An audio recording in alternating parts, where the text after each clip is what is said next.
Kemudian kalau kita kaitkan dengan ekosistem tadi, faktor biotik, mungkin sebagian dari kita kemudian akan bertanya-tanya mengenai bagaimana kehidupan di bumi ini berasal atau bermula. The origin of life, asal mula kehidupan. How life started on earth, bagaimana kehidupan ini muncul di bumi. Nah, kalau kita bicara tentang asal-usul kehidupan, maka ada dua teori yang sangat penting yang perlu kita ketahui, yaitu teori abiogenesis dan teori biogenesis.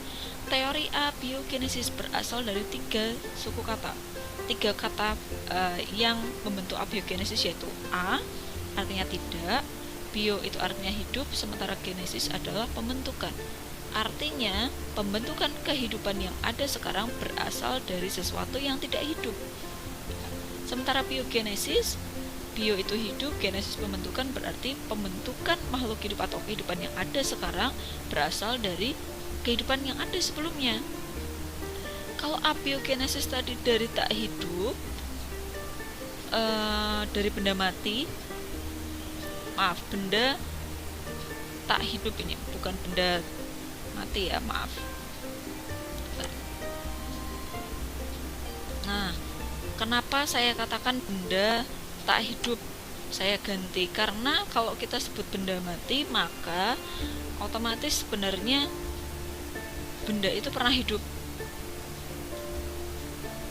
ya, dan prosesnya terjadi begitu saja, atau generasio spontane, secara spontan, tiba-tiba. Kalau biogenesis, seperti saya katakan tadi, kehidupan yang ada sekarang berasal dari kehidupan yang ada sebelumnya. Kalau abiogenesis, mungkin kita akan bertanya-tanya duluan mana antara telur dan ayam. Apakah telur itu tiba-tiba muncul begitu saja? Ayam itu muncul begitu saja? Ya. Abiogenesis ini dipelopori oleh seorang filsuf Yunani kuno, yaitu Aristoteles, yang hidup sekitar abad ketiga sebelum Masehi atau before Christ ya, BC. Nah, ini adalah Aristoteles. Nah, Aristoteles ini bertanya-tanya ketika dia melihat fenomena munculnya beberapa makhluk hidup dari benda-benda yang tidak hidup. Contohnya, tiba-tiba muncul tikus dari tumpukan jerami atau di dekat sampah gitu ya, kumpulan sampah, atau ikan yang muncul tiba-tiba dalam genangan air, cacing yang muncul tiba-tiba dari tanah, dan lain sebagainya. Nah, abiogenesis ini ditekankan terkait dengan konsep penciptaan sesuatu atau makhluk hidup dari yang tidak pernah hidup. Ya, teori ini bertahan hingga abad ke-17 karena belum ada yang bisa menggantikan teori abiogenesis ini. Orang-orang zaman dulu masih percaya saja. Namun ada pertanyaan mendasar, apakah benar makhluk hidup berasal dari benda tak hidup, atau ya benda tak hidup ya, bukan benda mati.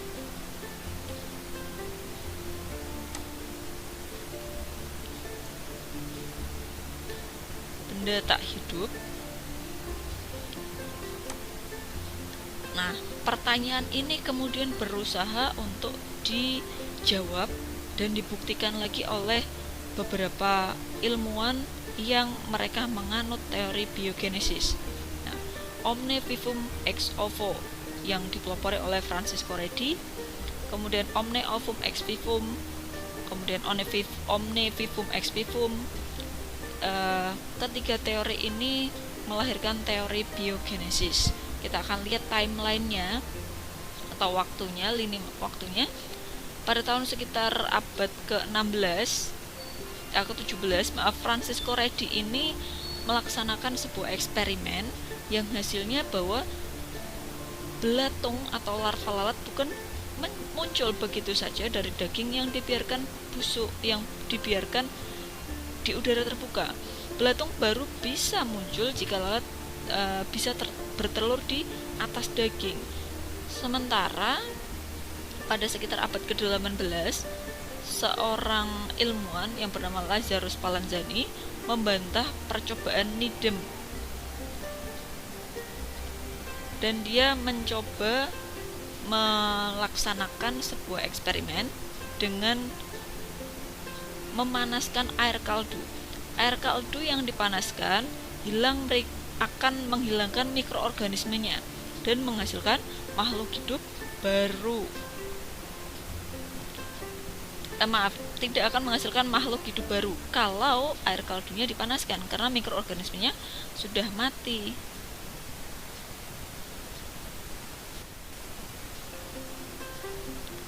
Kemudian pada abad ke-19, Louis Pasteur menemukan bahwa udara itu ternyata dipenuhi oleh mikroorganisme.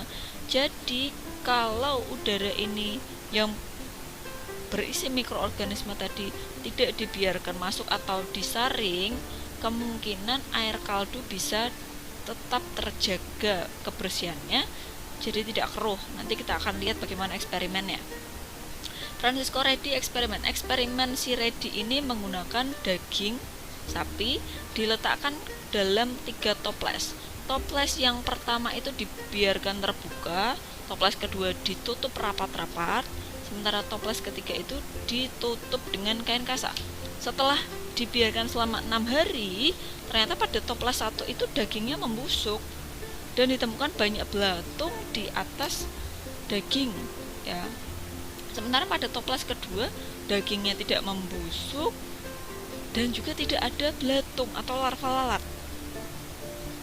Sementara pada toples ketiga dagingnya membusuk, namun di atas daging tidak ditemukan larva lalat, adanya hanya di atas kain kasa.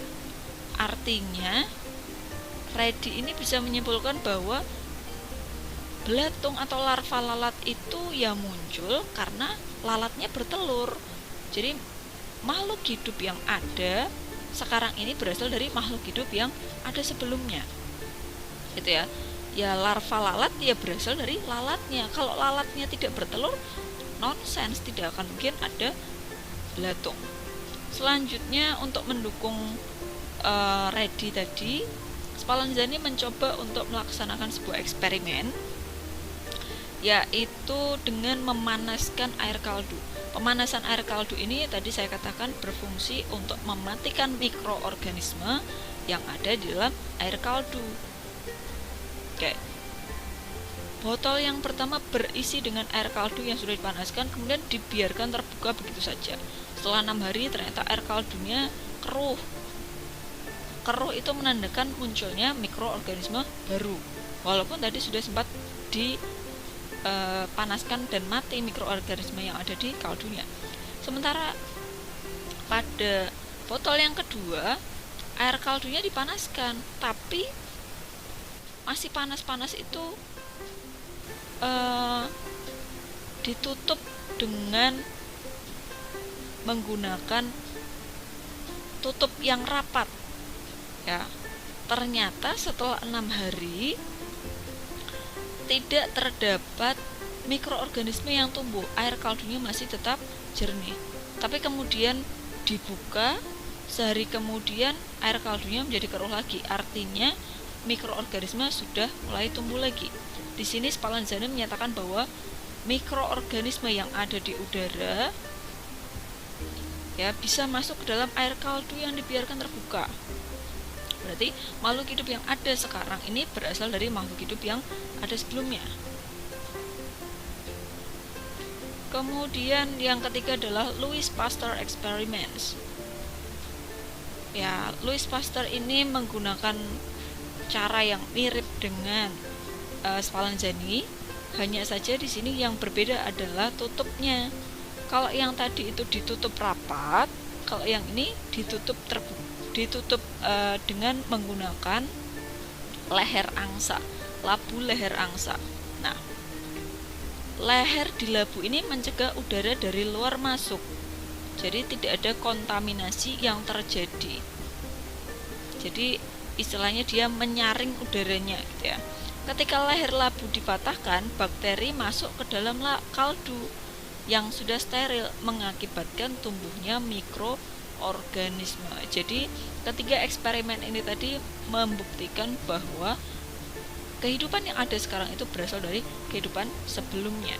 Jadi teori biogenesis ini dianggap benar, dan pada akhirnya teori biogenesis ini akan dikembangkan menjadi sebuah teori, menjadi landasan teori evolusi. Dan beriringan dengan beberapa teori lainnya, contohnya adalah teori genetika. Kemudian ada juga kosmozoan teori yang menyatakan bahwa kehidupan yang ada di bumi ini berasal dari planet lain di luar bumi. Jadi benda hidup datang ini tiba-tiba dari luar bumi, bentuknya mungkin spora, jatuh ke bumi lalu berkembang biak, ya, kosmozoa. Jadi spora tadi datang ke bumi kemudian menjadi lebih banyak gitu ya. Nah, itu disebut dengan kosmozoan teori. Teori yang lainnya adalah teori Miller-Urey. Teori Miller-Urey ini menyatakan bahwa kehidupan yang ada di bumi ini karena ada interaksi antara zat-zat hidup dan juga faktor-faktor abiotik. Model percobaan Miller-Urey ini bisa menciptakan senyawa organik dari senyawa anorganik untuk pertama kalinya. Senyawa anorganiknya apa? Yaitu asam amino.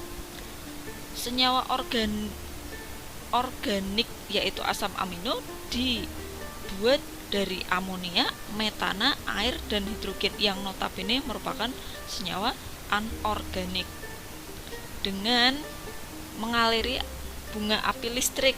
Jadi seolah-olah ada petir ya.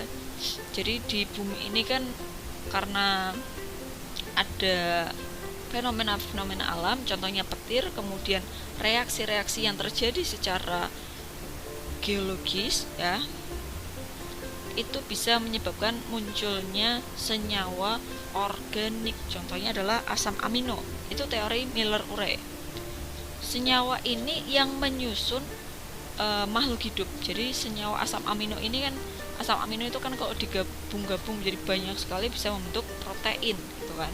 Jadi Miller-Urey ini menyatakan bahwa ya mungkin karena ada reaksi-reaksi dari alam itu sendiri sehingga menyebabkan munculnya makhluk hidup.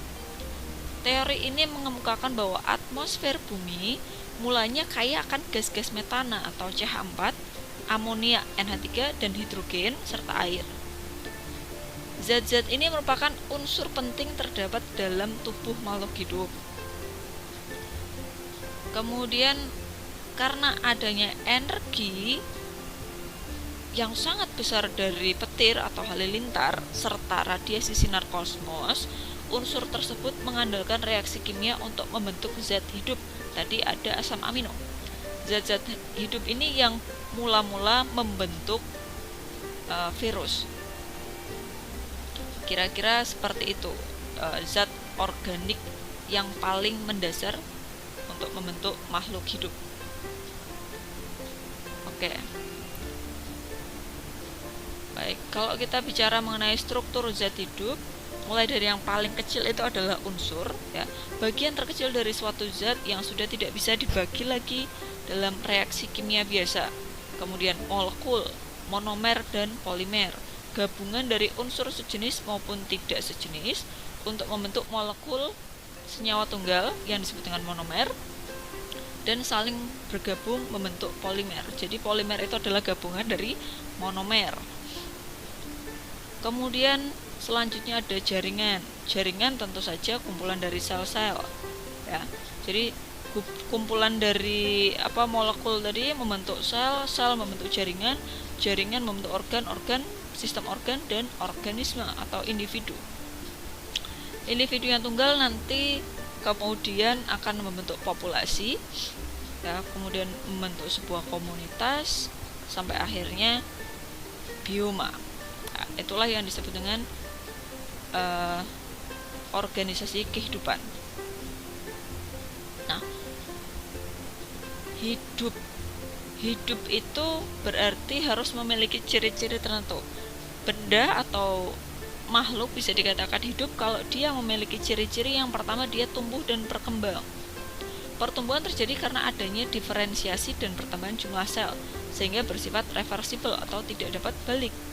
Bergerak, respon terhadap rangsang, kemudian berkembang biak dalam upaya untuk melestarikan keturunannya, reproduksi, kemudian adaptasi untuk menyesuaikan diri dengan lingkungan, kemudian peka terhadap rangsang, ada juga membutuhkan nutrisi, mengeluarkan zat sisa, dan bernafas. Inilah ciri-ciri dari makhluk hidup. Oke, mungkin cukup sekian apa yang bisa saya sampaikan hari ini. Kita lanjutkan lagi di pertemuan selanjutnya. Kurang lebihnya mohon maaf. Wassalamualaikum warahmatullahi wabarakatuh. Jangan lupa dikerjakan tugasnya. Terima kasih.